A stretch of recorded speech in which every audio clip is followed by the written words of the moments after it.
কিতাবুন আনজালনাহু ইলাইকা লিতুখরিজান নাসা মিনাল যুলুমাতি ইলান নূর।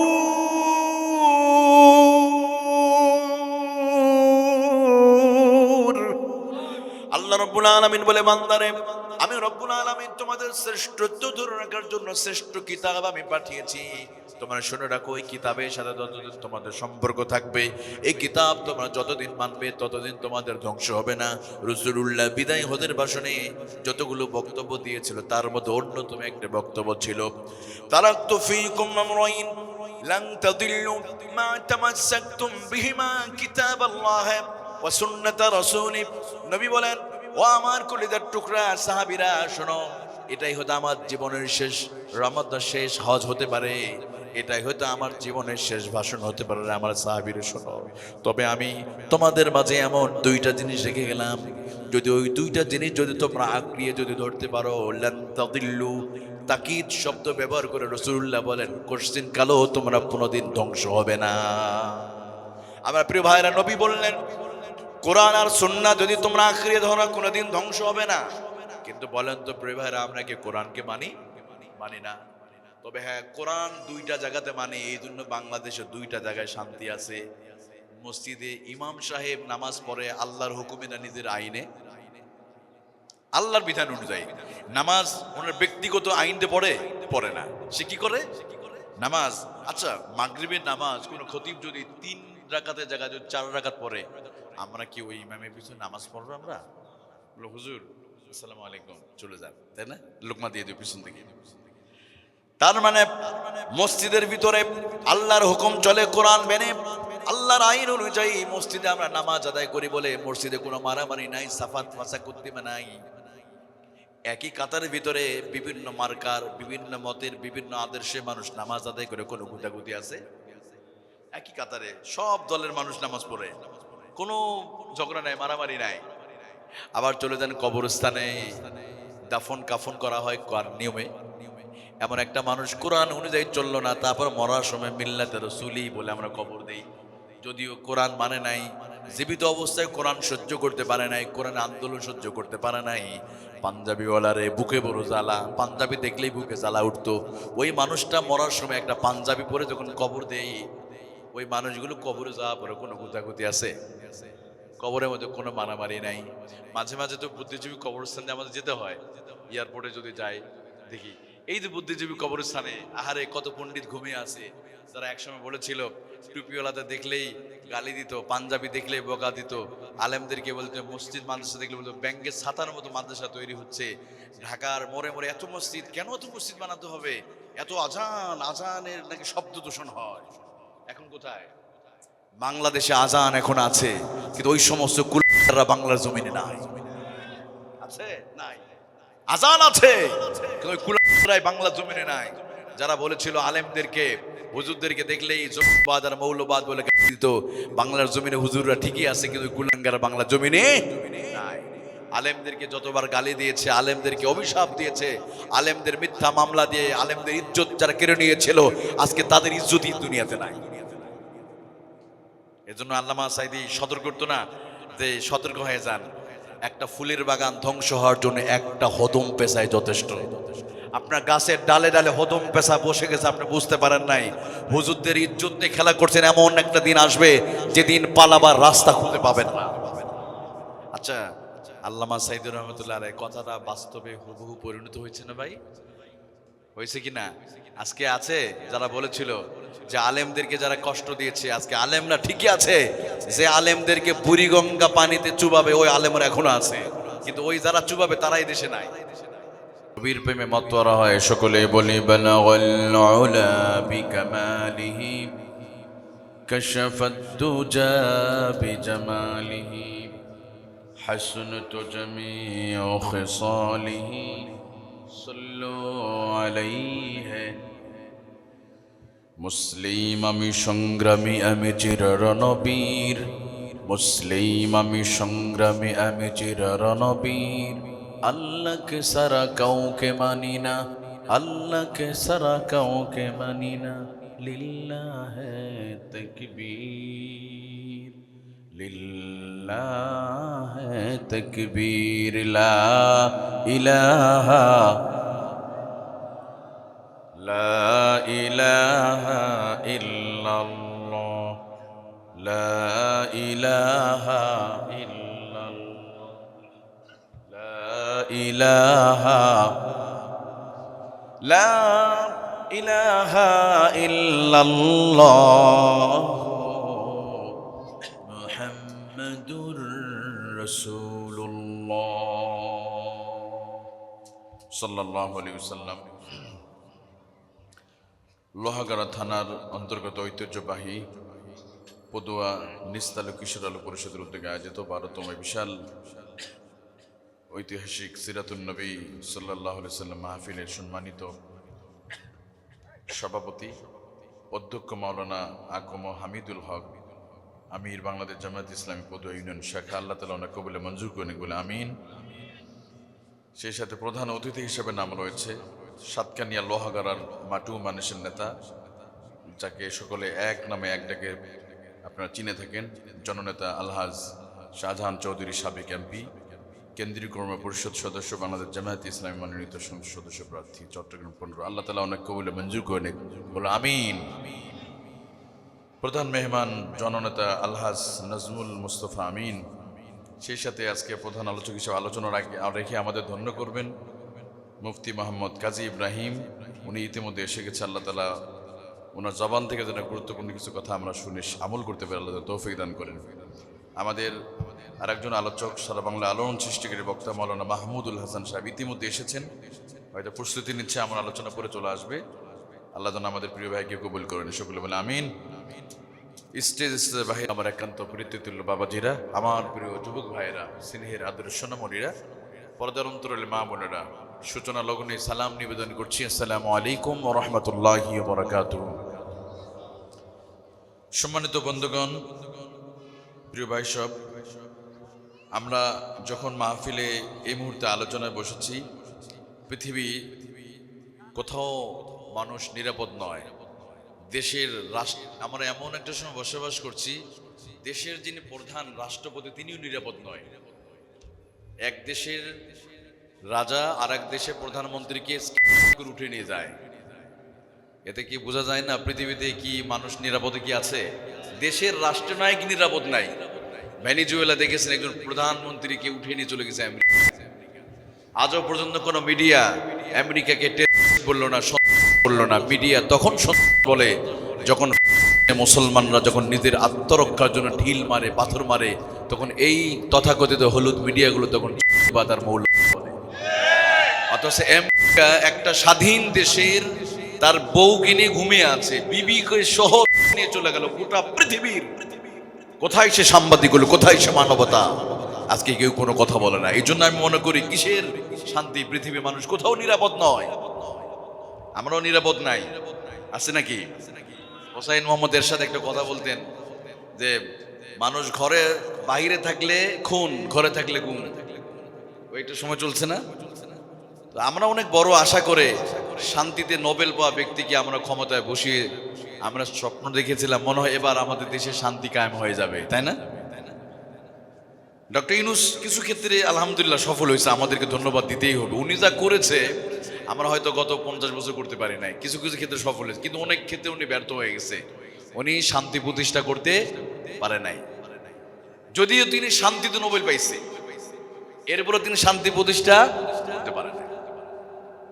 এই জন্য আল্লাহ রাব্বুল আলামিন বলে, বান্দারে গোটা পৃথিবীর সমস্ত শান্তিতে নোবেল পাওয়া ব্যক্তিকে যদি ক্ষমতায় বসাও, এই পৃথিবীতে শান্তিতে নোবেল পাওয়া ব্যক্তিদেরকে যদি তোমরা ক্ষমতায় বসাও, আর যদি আল্লাহর আইনকে বাদ দিয়ে যদি রাষ্ট্র চালায়, ওই হাজারো নোবেল পাওয়া ব্যক্তিরা কোনোদিন দুনিয়ার মানুষকে শান্তি দিতে পারবে না।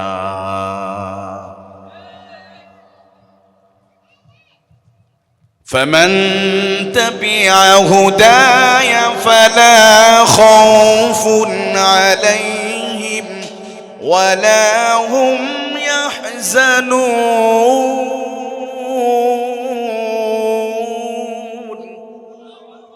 তবে আল্লাহ আল্লাহ তাআলা বলে বান্দারা শোনো, তোমরা কোরআনকে যদি পার্লামেন্টে নিয়ে কোরআন আইন দিয়ে যদি ব্যক্তি সমাজ যদি চালাতে পারো, তোমাদেরকে নোবেল প্রাইজ ডাক্তার ইউনূসদের কাছে যাওয়া লাগবে না, আব্রাহাম লিঙ্কনের কাছে যাওয়া লাগবে না, লেনিনের কাছে যাওয়া লাগবে না।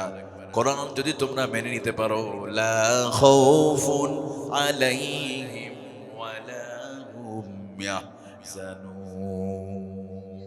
আল্লাহু আকবার। কোনো ভয় থাকবে না, মানুষ অনাবিল শান্তি বিরাজ করবে। এই জন্য প্রিয় ভাইরা, সে কোরআনের সাথে থাকতে চাই কি চাই না? আমরা কোরআন আছে যেখানে, এই জন্য মাহফিল। আজকে মাহফিল কেন দেয়া হচ্ছে? যে মানুষ কোরআন থেকে শিখবে। আজকে অশান্তি পৃথিবী থেকে আমরা ঠান্ডা করতে চাই, এই জন্য আমাদের ফিরে যেতে হবে, go back to the universal book and prophet Muhammad সাল্লাল্লাহু আলাইহি ওয়াসাল্লাম। কোরআনের কাছে আমাদের ফিরে যাওয়া লাগবে, এছাড়া কোনো উপায়। আল্লাহ আমাদেরকে কবুলের মঞ্জুর করুক, সকলে বলে আমিন। আমার প্রিয় বন্ধুগণ, প্রিয় ভাই সাহেব, আমি লম্বা সময় নিব না, আমি শুধু এসেছি আপনাদের একটু দোয়া নেওয়ার জন্য। কারণ আমি জানি এই এলাকার লোহাগাড়া থানার অন্তর্গত এই বিশেষ করে পদুয়া কিশোর আলো সংগঠনের সাথে মোটামুটি আমিও 3-4-5 বছর ধরে এখানে এসেছি। আমি জানি এলাকার মানুষগুলো অনেক ভালো। আমি মূলত এসেছি একটু দোয়া নেওয়ার জন্য। আসলে কথা বলার যোগ্যতা আমার মোটেও নাই। আজকের মাহফিলে অনেক বক্তা এখানে আছে যাদের ছাত্র হওয়ার যোগ্যতা আমার নেই। হুজুর তাহলে আপনি কেন আসছেন? হ্যাঁ, আমি আসছি শুধু একটু দোয়া নেওয়ার জন্য। এই জন্য কি রাগ করেছেন আপনারা? আপনাদের নুরানি চেহারাটা দেখার জন্য। কারণ আমি জানি এলাকার মানুষগুলো অনেক ভালো। দেখেন, মূলত আসা এই জন্যই। আসলে ওয়াজ করা না, ওয়াজ তো সবাই আমরা জানি। আর আমি আলোচনা কি করব? এখানে সামনে যে বক্তারা আসছে ওনারা আলোচনা করে আমাদের কলিজা ঠান্ডা করে দেবেন ইনশাল্লাহ, বলেন।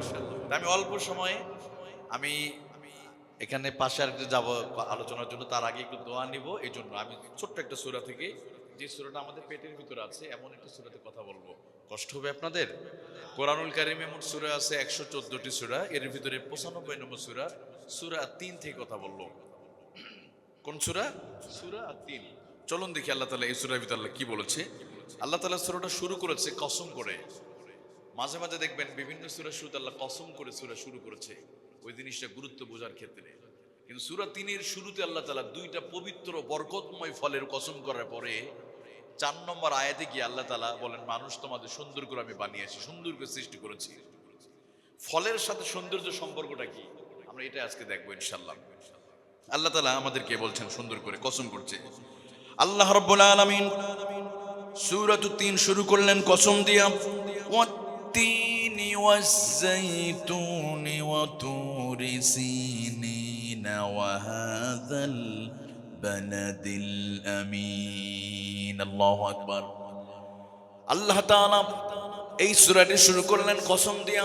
ওয়াত-তিন, ডুমুরের কসম, আঞ্জিরের কসম। ওয়াজ-যাইতুন, যাইতুনের কসম, যেটাকে আমরা অলিভ হিসেবে চিনি বা জলপাই হিসেবে চিনি। আল্লাহ সেই ফলের কসম করে বলে। ওয়া তুরি সিনিন, সিনাই পর্বতের কসম। ওয়া হাযাল বালাদিল আমিন,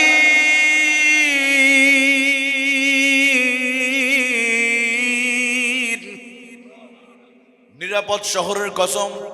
এই চারটি কসম করার পরে আমার আল্লাহ রব্বুল আলামিন কোরআনের সুন্দর করে আল্লাহ বলে দিচ্ছে, বান্দারা শোনো, আমি আল্লাহ তাআলা গোটা পৃথিবীর মানুষকে আমি আল্লাহ এত সুন্দর করে সৃষ্টি করেছি। আল্লাহ সেটা বলছেন, লাকাদ খালাকনাল ইনসানা ফি আহসানি তাকওয়িম। আল্লাহ তাআলা এই সূরার শুরুতে 4টি কসম করার পরে আল্লাহ বলেন, মানুষকে আমি অতি সুন্দর চমৎকার করে অবয়ব দিয়া আমি আল্লাহ মানুষকে সুন্দর করে সৃষ্টি করলাম। তাহলে আমার প্রিয় ভাইয়েরা, আমার বাবাজিরা, যুবক ভাইয়েরা, শুরুতে আল্লাহ কসম করলো 2টা ফলের। কোন 2টা ফল? একটা হলো আঞ্জির আর একটা হলো জলপাই, যেটাকে আমরা অলিভ হিসেবে চিনি।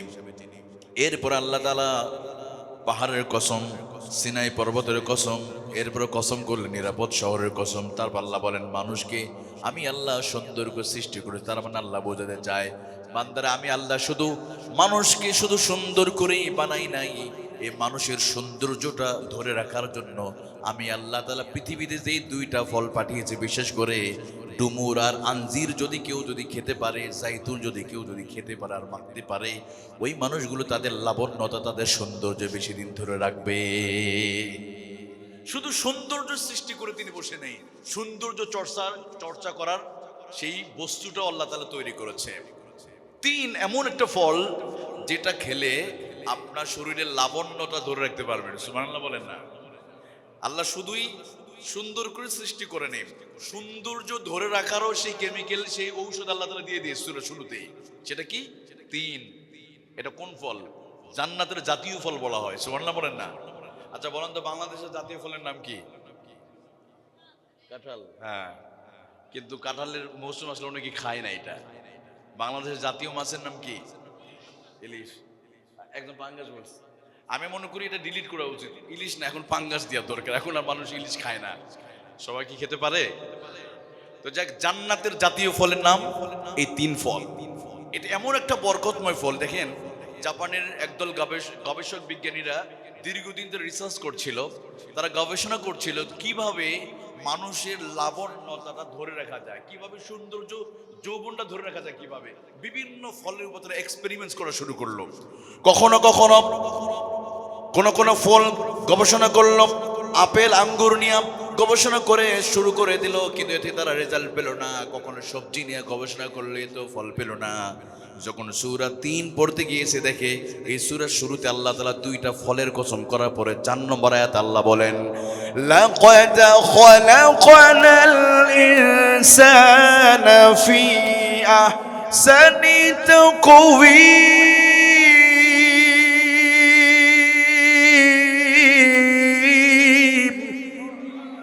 এই আয়াতের মধ্যে আল্লাহ বলেন, মানুষকে আমি আল্লাহ সবচেয়ে সুন্দর বানাই আমি সৃষ্টি করেছি। তার মানে হলো সৌন্দর্য ধরে রাখার জন্য শুরুতেই দুইটা বরকতময় ফলের কথা বলেছে, অত্তিন ও জাইতুন। বলছে চিকিৎসা বিজ্ঞানী, প্রতিদিন যদি 7টা করে আঞ্জির ফল যদি খেতে পারে অথবা জাইতুন যদি ব্যবহার করতে পারে, শরীরে রোগ প্রতিরোধ ক্ষমতা বাড়িয়ে দিবে কে? আরো ধরে বলেন না, কে? আপনি যদি আঞ্জির খেতে পারেন, ডুমুর যদি খান, আপনার শরীরের রোগ প্রতিরোধ ক্ষমতা বাড়িয়ে দিবে কে? কিন্তু আল্লাহ বলে তোমরা কি খাবে? 3 ফল খাও। আমরা বললাম না, আমরা সিগারেট খাবো। আসলে নাই, এদিকে তো সিগারেট কেউ খায় না। আসলে মানুষ সিগারেট খায় না, সিগারেট মানুষকে খায়। আমি তো এটার এখনো অ্যান্সার খুঁজে পাই নাই। হ্যাঁ, এই তো ঠিক আছে। মানুষ সিগারেট খায় না, সিগারেট মানুষকে খায়। কথা বলো ঠিক না? কারণ 1993 থেকে 2020 সাল পর্যন্ত যত নাক, কান, গলা ক্যান্সার হ্যাভ নো অ্যান্সার, ক্যান্সারে কোনো অ্যান্সার নাই। 3 ফল। কোন ফল খাবো ভাই? মাশাআল্লাহ, আমরা বিড়ি টিড়ি খাবো না, ঠিক আছে তো? জাইতুন, দেখেন রাসূলুল্লাহ বলেছে কি, দেখেন, আমি জাইতুন খাই, শরীরে আমি মাখি। এই জন্য আমার নবীর পবিত্র চুল মোবারক আর দাড়ি মোবারক সর্বোচ্চ 19টা চুল দাড়ি পেকেছিল। সুবহানাল্লাহ বলেন না। এখন অল্প বয়সে বাচ্চাদের চুল পেকে যায়, অল্প বয়সে চোখ নষ্ট হয়ে যায়, লাবণ্য তো এখন আর নাই। থাকবে কেমনে? সারা রাত মোবাইল টিপলে লাবণ্য থাকবে? ইন্টারনেট যত ইউজ করবে, যত এই স্ক্রিনে তাকাবে, তত তার চোখের পাওয়ার কমে যাবে, সৌন্দর্য থাকবে না। সৌন্দর্য আল্লাহ শুধু সুন্দর বানাই নাই, সৌন্দর্য ধরে রাখার মতো সেই মেডিসিন আল্লাহ তাআলা দিয়ে দিয়েছে। সুবহানাল্লাহ। তাহলে আল্লাহ তাআলা এই সূরার শুরুতেই ঔষধ দিয়ে দিলেন। কোন ঔষধ? ওয়াত্তিনি ওয়াজ-যাইতুনি ওয়া তুরি সিনিনা ওয়া হাযাল বালাদিল আমিন। আল্লাহ তাআলা বলেন, 3 জাইতুনের কসম করে আল্লাহ বলে, মানুষকে আমি শুধু সুন্দর করে বানাই নাই, মানুষকে বানানোর পরে মানুষের সৌন্দর্য ধরে রাখার মতো আমি আল্লাহ তাআলা মেডিসিন আর ঔষধ দিয়ে দিলাম। আমার প্রিয় ভাইরা, বাবাজিরা, তাহলে খেয়াল করেন, এখানে আর একটা গুরুত্বপূর্ণ বিষয় তাফসীরের মধ্যে এসেছে। 3 আর জাইতুন পৃথিবীতে 2টা রাষ্ট্রের মধ্যে সবচেয়ে বেশি পাওয়া যায়। একটা হলো সিরিয়া আর একটা হলো ফিলিস্তিন। এই 2 দেশের মধ্যে সবচেয়ে বেশি পাওয়া যায়। তাফসীরের মধ্যে এসেছে, এই জায়গাতে যেই নবী এসেছে সেই নবীর নাম হলো ঈসা আলাইহিস সালাম। আর ঈসা আলাইহিস সালামের যে কিতাব নাজিল হয়েছে, ওই কিতাবের মধ্যে আল্লাহ কসম করে বলেছে, আমি আল্লাহ মানুষকে সুন্দর করে বানিয়েছি। সুবহানাল্লাহ। ওয়া তুরি সিনিন, এই সিনাই পর্বতে যেই নবীর উপর আল্লাহ তাআলা তাওরাত কিতাব নাজিল করেছে, ওই নবীর তাওরাত কিতাবের মধ্যে আল্লাহ বলেন মানুষকে আমি আল্লাহ সুন্দর করে বানিয়েছি। আবার বালাদিল আমিন, নিরাপদ শহর বলতে মক্কা নগরকে বোঝানো হয়েছে। আর ওই মক্কা নগরীতে যে নবী এসেছে সেই নবীর নামটা কি বলা যাবে? মুহাম্মদ সাল্লাল্লাহু আলাইহি ওয়াসাল্লাম। বালাদিল আমিন অর্থাৎ মক্কা নগরীতে যেই নবী এসেছে ওই নবীর উপর যে কিতাব নাযিল হয়েছে ওই কিতাবের মধ্যে আল্লাহ বলেন লাকাদ খালাকনাল ইনসানা ফি আহসানি তাকওয়িম। মানুষকে আমি আল্লাহ তাআলা সবচেয়ে সুন্দর অবয়ব দেয়া, সুন্দর চেহারা দিয়ে আমি আল্লাহ তাআলা সৃষ্টি করেছি। সুবহানাল্লাহ বলেন। এরপরে আল্লাহ তাআলা আর একটা ভয়ঙ্কর কথা বলেছে, খুবই ভয়ঙ্কর। আল্লাহ রাব্বুল আলামিন বলে বান্দারে আমি আল্লাহ তোমাদেরকে শুধু সুন্দর করে বানিয়েছি, শুধু এটা নয়, যদি তোমরা আমার নিয়ামত পাওয়ার পর যদি ওই আল্লাহকে যদি তোমরা না চিনো, আল্লাহর গোলামি যদি না করো, তাহলে তোমাদের কি হবে? আল্লাহ বলেন সুম্মা রাদাদনাহু আসফালা সাফিলিন। যে আমি আল্লাহ তোমাদেরকে সম্মানিত করেছি, উঁচু মর্যাদা দিয়েছি, সুন্দর করে বানিয়েছি, আমি আল্লাহ সেখান থেকে আবার নিকৃষ্ট স্থানে তোমাদেরকে ফেলে দিব। আমি আল্লাহ যেমন তোমাদের উচ্চতে উঠিয়েছি, আবার তোমরা যদি আমাকে না চিনো, তোমরা যদি আমাকে ভুলে যাও, আবার যদি পাপে লিপ্ত হয়ে যাও, তাহলে কি করবে? আল্লাহ সেটা বলছেন সুম্মা রাদাদনাহু আসফালা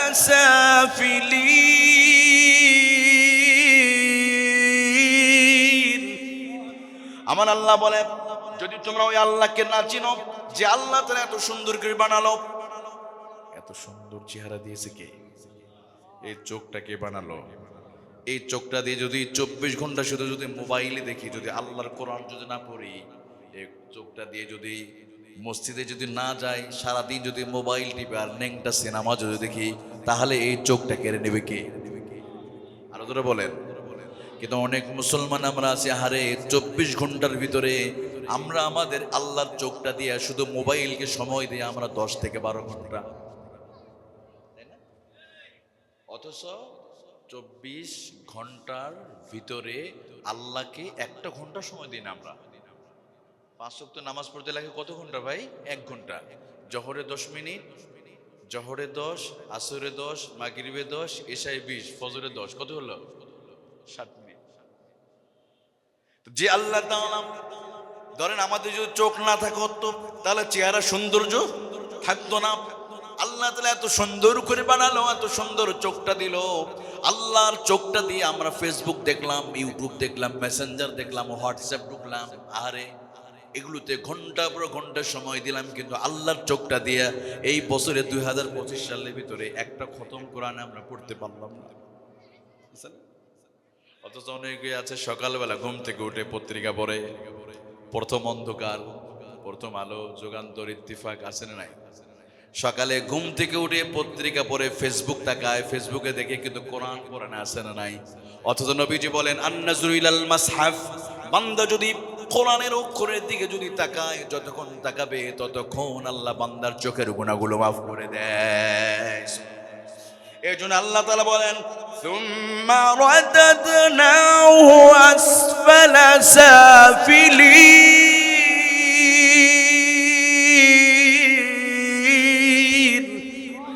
আল্লাহ বলে ও আমার বান্দা, আমি তোমাদেরকে এত সুন্দর করে বানালাম, এত সুন্দর অবয়ব দিলাম, এত সুন্দর চেহারা দিলাম, এত সুন্দর চোখ বানালাম, কিন্তু আমার চোখটা দিয়ে শুধু মোবাইল দেখলা, আল্লাহর গোলামি করলে না। আল্লাহ বলে বান্দারে আসফালা সাফিলিন, আমি আল্লাহ আবার তোমাদেরকে নিকৃষ্ট স্থানে ফেলে দিব। নাউজুবিল্লাহ বলেন। আমার প্রিয় ভাইরা বলেন তো, চোখটা কি শুধু আল্লাহ এমনি বানাইছে না, চোখটাকেও সুস্থ রাখার মেডিসিন দিছে কি? আপনারা সমুদ্রের কাছাকাছি মানুষ, বলেন তো চোখের পানি লবণাক্ত নয় মিষ্টি? লবণ নোনতা। আর চট্টগ্রামের পানিও লবণাক্ত, কক্সবাজারের পানি লবণাক্ত।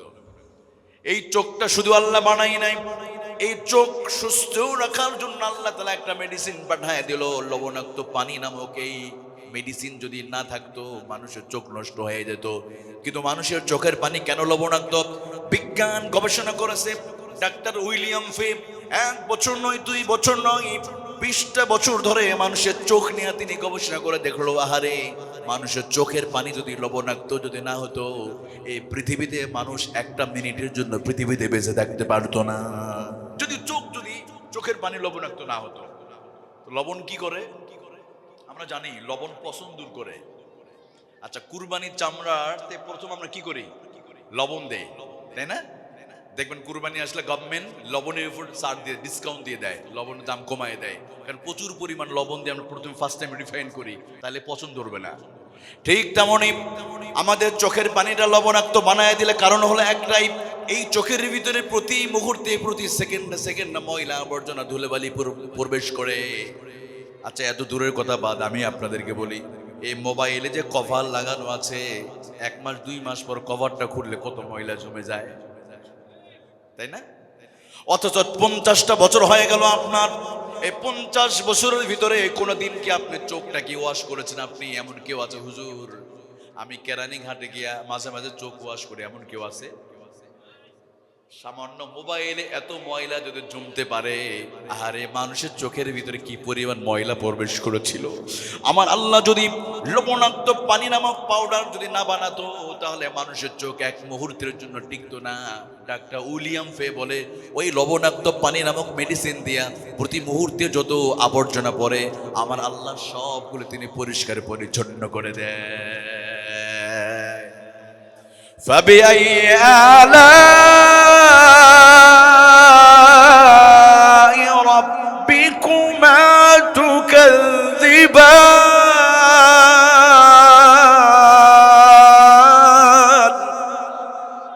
আল্লাহ তাআলা বলে, বান্দারে তুমি আমার কোন নিয়ামত তুমি অস্বীকার করবে?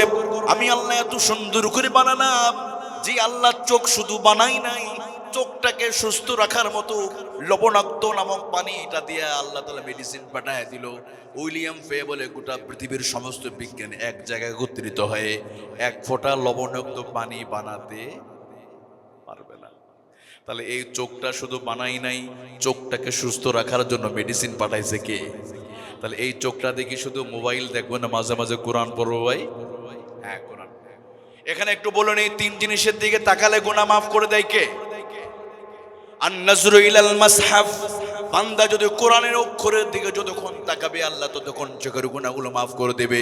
আন-নাজরু ইলাল ওয়ালিদাইন, বান্দা যদি মা বাবার চেহারার দিকে যতক্ষণ তাকাবে, ততক্ষণ আল্লাহ চোখের গুনাহগুলো মাফ করে দেবে। এই জন্য আমি বলি, যাদের মা বাবা জীবিত আছে, আপনার টাকা নাই, আপনি মক্কায় যেতে হবে না ভাই, ঘরেই তো মক্কা মদিনা আছে। সুবহানাল্লাহ বলেন না? যার মা জীবিত আছে, মায়ের দিকে প্রতিদিন তাকাবেন, ওমরা করা সব দিবে কে? মায়ের রহমতের দৃষ্টিতে তাকাবেন, বিরক্তি ভাব দিয়ে না, প্রতিদিন মায়ের দিকে তাকাবেন, আল্লাহ গুনাহ মাফ করে দিবে। আমরা মাঝে মাঝে বিরক্ত হই না, প্রিয় ভাইয়েরা, বিরক্ত হব না। আপনি কেন বিরক্ত হচ্ছেন? আপনি প্রতিদিন মায়ের এই স্তনে 450 গ্রাম দুধ পান করছেন। মা কিছু বললে বিরক্ত হওয়া যাবে?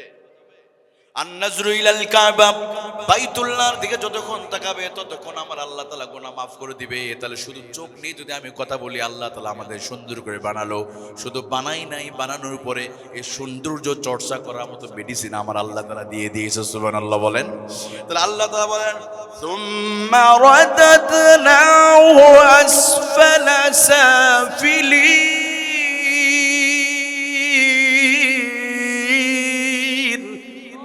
আল্লাহ বলে, বান্দারা যদি তোমরা ওই আল্লাহর যদি গোলামি না করো, আল্লাহকে যদি ভুলে গিয়া নাফরমানি যদি লিপ্ত হয়ে যাও, আমি আল্লাহ তোমাদেরকে যেমন সৌন্দর্য দিয়েছি, সম্মান দিয়েছি, আবার আমি আল্লাহ তোমাদেরকে আসফালা সাফিলিন, একদম নিকৃষ্ট স্থানে শুধু ফেলে দিব না, তোমাদেরকে বালহুম আদাল উলাইকা হুমুল গাফিলুন, তোমাদেরকে চতুষ্পদ যন্ত্র বানায়া তোমাদেরকে আবার আমি আল্লাহ লাঞ্ছিত করে দিব।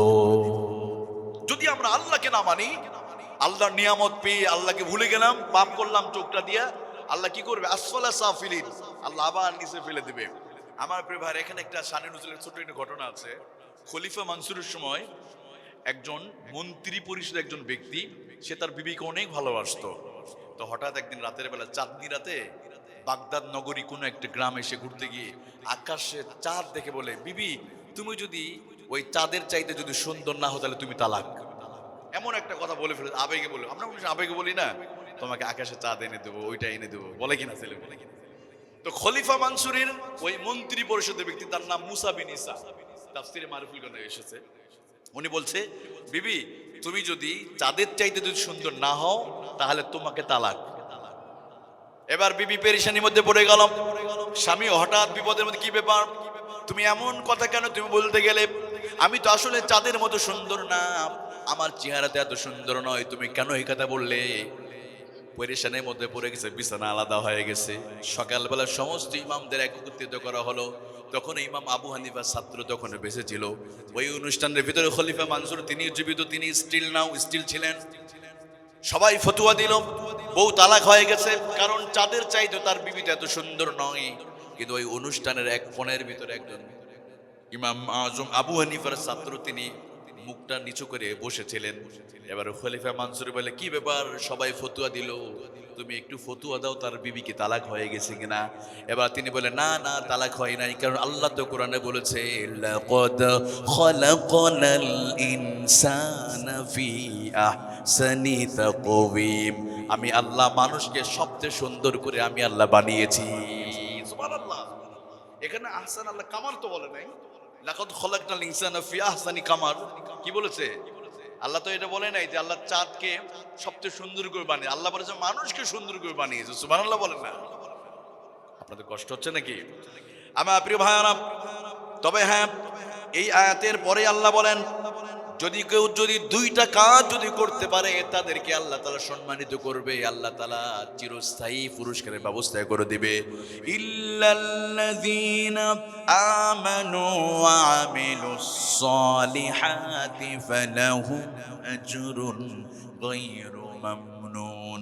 তবে হ্যাঁ, যারা আল্লাহর প্রতি ঈমান আনবে, সৎ কাজ করবে, আল্লাহ রাব্বুল আলামিন তাদের জন্য স্থায়ী পুরস্কারের ব্যবস্থা আল্লাহ তাআলা করে দিবে।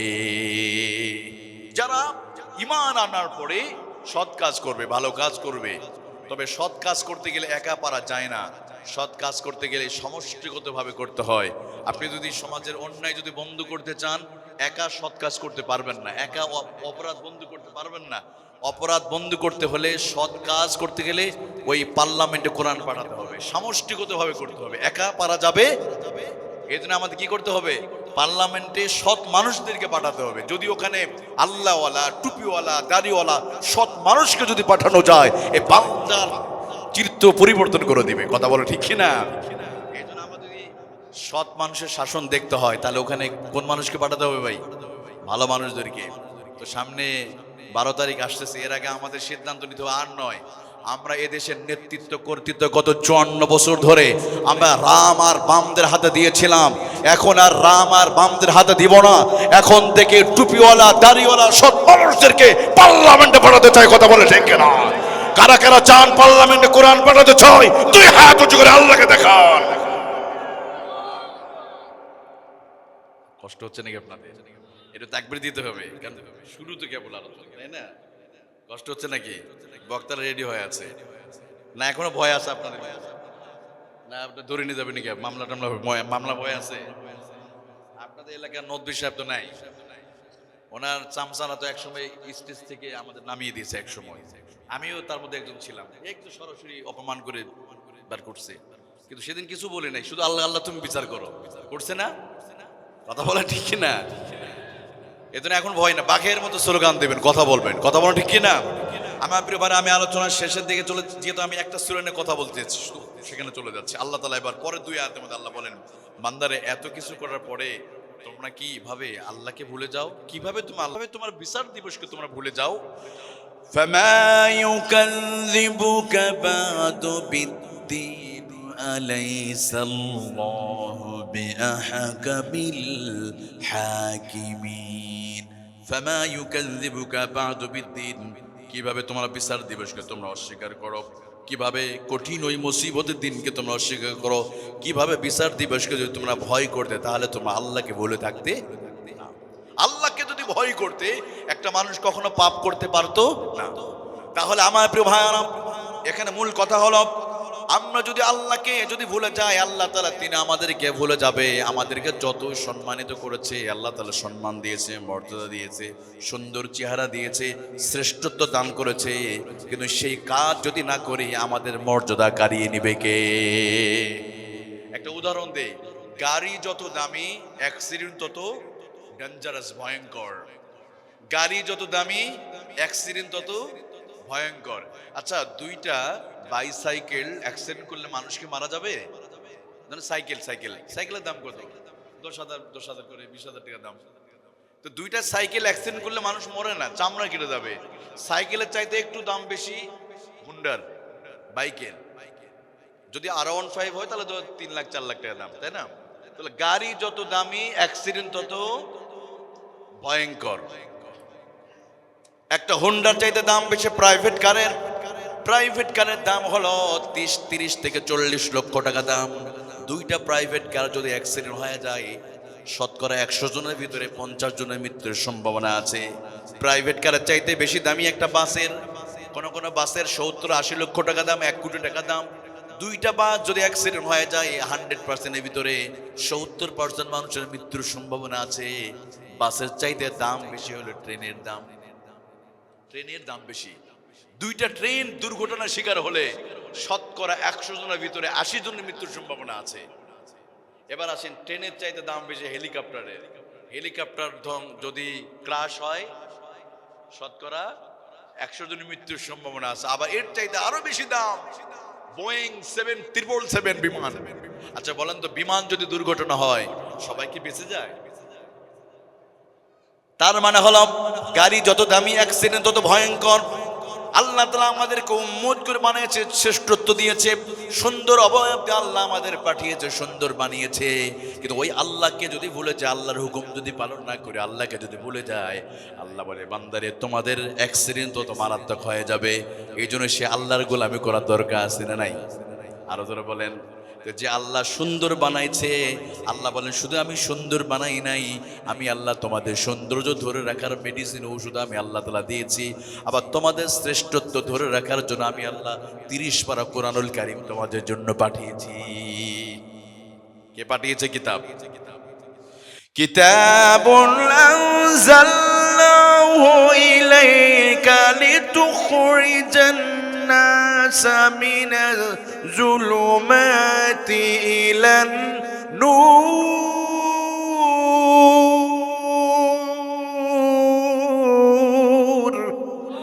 আল্লাহ রাব্বুল আলামিন বলে, বান্দারে আমি রব্বুল আলামিন তোমাদের শ্রেষ্ঠত্ব ধরে রাখার জন্য শ্রেষ্ঠ কিতাব আমি পাঠিয়েছি। তোমরা শুনে রাখো, এই কিতাবের সাথে যতদিন তোমাদের সম্পর্ক থাকবে, এই কিতাব তোমরা যতদিন মানবে ততদিন তোমাদের ধ্বংস হবে না। রাসূলুল্লাহ বিদায় হজের ভাষণে যতগুলো বক্তব্য দিয়েছিল তার মধ্যে অন্যতম একটা বক্তব্য ছিল, তারাকতু ফীকুম আমরাইন লান তাদিল্লু মা তামাসসাকতুম বিহিমা কিতাবাল্লাহ ওয়া সুন্নাত রাসূলি। নবী বলেন, ও আমার কলিজার টুকরা সাহাবীরা শোনো, এটাই হয়তো আমার জীবনের শেষ রমাদান, শেষ হজ হতে পারে, এটাই হয়তো আমার জীবনের শেষ ভাষণ হতে পারে আমার সাহাবীরা শোনো। তবে আমি তোমাদের মাঝে এমন দুইটা জিনিস রেখে গেলাম, যদি ওই দুইটা জিনিস যদি তোমরা আঁকড়িয়ে যদি ধরতে পারো, লান তাদিল্লু, তাকিদ শব্দ ব্যবহার করে রাসূলুল্লাহ বলেন কোশ্চিন কালো তোমরা কোনোদিন ধ্বংস হবে না। আমার প্রিয় ভাইরা, নবী বললেন কোরআন আর সুন্নাহ যদি তোমরা আঁকড়িয়ে ধরো কোনোদিন ধ্বংস হবে না। কিন্তু বলেন তো প্রিয় ভাইরা, আমরা কি কোরআনকে মানি না? তবে হ্যাঁ, কোরআন দুইটা জায়গাতে মানি, এই জন্য বাংলাদেশে দুইটা জায়গায় শান্তি আছে। মসজিদে ইমাম সাহেব নামাজ পড়ে আল্লাহর হুকুমে না নিজের আইনে, আল্লাহর বিধান অনুযায়ী নামাজ, ওনার ব্যক্তিগত আইনতে পড়ে না। সে কি করে? নামাজ। আচ্ছা, মাগরিবের নামাজ কোন খতিব যদি 3 রাকাতের জায়গায় যদি 4 রাকাত পড়ে, আমরা কি ওই ইমামের পিছনে নামাজ পড়বো? আমরা বলো হুজুর আসসালামু আলাইকুম, চলে যান, তাই না? লোকমা দিয়ে দিও পিছন থেকে। তার মানে মসজিদের ভিতরে আল্লাহর হুকুম চলে, কোরআন মেনে আল্লাহর আইন অনুযায়ী মসজিদে আমরা নামাজ আদায় করি বলে মসজিদে কোনো মারামারি নাই, সাফাত ফাসাকুদ্দিমা নাই। একই কাতারের ভিতরে বিভিন্ন মার্কার, বিভিন্ন মতের, বিভিন্ন আদর্শে মানুষ নামাজ আদায় করে, কোনো গুতাগুতি আছে? একই কাতারে সব দলের মানুষ নামাজ পড়ে, কোনো ঝগড়া নাই, মারামারি নাই। আবার চলে যান কবরস্থানে, দাফন কাফন করা হয় নিয়মে। এমন একটা মানুষ কোরআন অনুযায়ী চললো না, তারপর মরার সময় মিল্লাতে রাসূলি বলে আমরা কবর দেই। যদিও কোরআন মানে নাই, জীবিত অবস্থায় কোরআন সহ্য করতে পারে নাই, কোরআন আন্দোলন সহ্য করতে পারে নাই। পাঞ্জাবিওয়ালারে বুকে বড় জ্বালা, পাঞ্জাবি দেখলেই বুকে জ্বালা উঠতো। ওই মানুষটা মরার সময় একটা পাঞ্জাবি পরে যখন কবর দেই, ওই মানুষগুলো কবরে যাওয়া পরে কোনো গুতাগুতি আছে? কবরের মধ্যে কোনো মারামারি নাই। মাঝে মাঝে তো বুদ্ধিজীবী কবরস্থানে আমাদের যেতে হয়, এয়ারপোর্টে যদি যাই দেখি এই যে বুদ্ধিজীবী কবরস্থানে আহারে কত পণ্ডিত ঘুমিয়ে আছে, যারা একসময় বলেছিল টুপিওয়ালাতে দেখলেই গালি দিত, পাঞ্জাবি দেখলেই বকা দিত, আলেমদেরকে বলতো মসজিদ মাদ্রাসা দেখলে বলতো ব্যাংকের ছাতার মতো মাদ্রাসা তৈরি হচ্ছে, ঢাকার মোড়ে মোড়ে এত মসজিদ, কেন এত মসজিদ বানাতে হবে, এত আজানের নাকি শব্দ দূষণ হয়। এখন কোথায়? বাংলাদেশে আজান এখন আছে, কিন্তু ওই সমস্ত কুলাররা বাংলার জমিনে নাই। আছে? নাই। আজান আছে, কিন্তু ওই কুলাররাই বাংলার জমিনে নাই। যারা বলেছিল আলেমদেরকে হুজুরদেরকে দেখলেই জঙ্গিবাদ আর মৌলবাদ বলে দিত, বাংলার জমিনে হুজুররা ঠিকই আছে, কিন্তু কুলাঙ্গার বাংলার জমিনে নাই। আলেমদেরকে যতবার গালি দিয়েছে, আলেমদেরকে অভিশাপ দিয়েছে, আলেমদের মিথ্যা মামলা দিয়ে আলেমদের ইজ্জত যারা কেড়ে নিয়েছিল, আজকে তাদের ইজ্জতই দুনিয়াতে নাই। এজন্য আল্লামা সাইদি সতর্ক করতো না যে সতর্ক হয়ে যান, একটা ফুলের বাগান ধ্বংস হওয়ার জন্য একটা হদম পেশায় যথেষ্ট। আপনার গাছের ডালে ডালে হদম পেশা বসে গেছে, আপনি বুঝতে পারেন নাই। হুজুরদের ইজ্জত নিয়ে খেলা করছেন, এমন একটা দিন আসবে যেদিন পালাবার রাস্তা খুঁজে পাবেন না। আচ্ছা, আল্লামা সাইদুর রহমতুল্লাহ আলাইহি কথাটা বাস্তবে হুবহু পরিণত হয়েছে না ভাই? হয়েছে কি না? আজকে আছে যারা বলেছিল যে আলেমদেরকে যারা কষ্ট দিয়েছে, আজকে আলেমরা ঠিকই আছে, যে আলেমদেরকে বুড়িগঙ্গা পানিতে চুবাবে ওই আলেমরা এখনো আছে, কিন্তু ওই যারা চুবাবে তারাই দেশে নাই। কথা বলেন ঠিক কিনা? আমার প্রিয় ভাইরা, আমি আয়াতের শেষের দিকে চলে যাচ্ছি। আল্লাহ রাব্বুল আলামিন এরপর বলেন, আলাইসাল্লাহু বিআহকামিল হাকিমিন। আল্লাহ বলেন, আমি হলাম সবচেয়ে বড় বিচারক, সবচেয়ে বড় বিচারক। দুনিয়ার মানুষ কিছু কিছু ক্ষেত্রে যখন বাড়াবাড়ি করে, কিছু বিচারের রায় আমার আল্লাহ তাআলা দুনিয়াতেই দিয়ে দেয়। কিছু বিচার দুনিয়াতেই রায় দিয়ে দেয় আমার আল্লাহ তাআলা, আখিরাতে নয়। কিছু শাস্তি আল্লাহ পৃথিবীতে দেয়। দুইটা শাস্তি পৃথিবীতে হয়। একটা জুলুম, অন্যায় করলে আলেমদের সাথে যে অবিচার করা হয়েছে, এই অবিচারের শাস্তি আল্লাহ তাআলা দুনিয়াতে কখনো কখনো দিয়েছে, তাই না? আল বাগি ওয়াল উকুক, যদি কেউ মা বাবার সাথে যদি অন্যায় করে, মা বাবার হক যদি নষ্ট করে, আল্লাহ তাআলা শাস্তি দুনিয়াতে দিয়ে দিবে। আর যদি কোনো ব্যক্তি এমন যদি করে, আহারে যদি জুলুম করে, যদি অন্যায় করে, মানুষের হক যদি নষ্ট করে, ইতিমের টাকা যদি মেরে খায়, অন্য জায়গায় যদি দখল করে, দুর্নীতি করে, চুরি করে, বাটপারি করে, এই মানুষগুলোর শাস্তি কবরে না দুনিয়াতে আমার আল্লাহ তাআলা দিয়ে দিবে। দুনিয়াতেই শাস্তি। যদি যখন জুলুম করবে, যখন অন্যায় করবে, এর শাস্তি আল্লাহ তাআলা এই পৃথিবীতেই দিয়ে দিবে। এর জন্য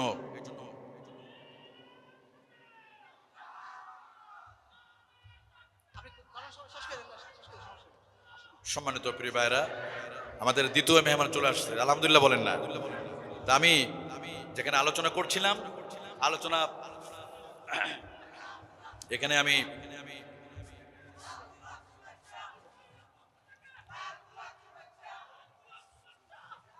আমরা সকলে বসে যাই, সকলে বসে যাই।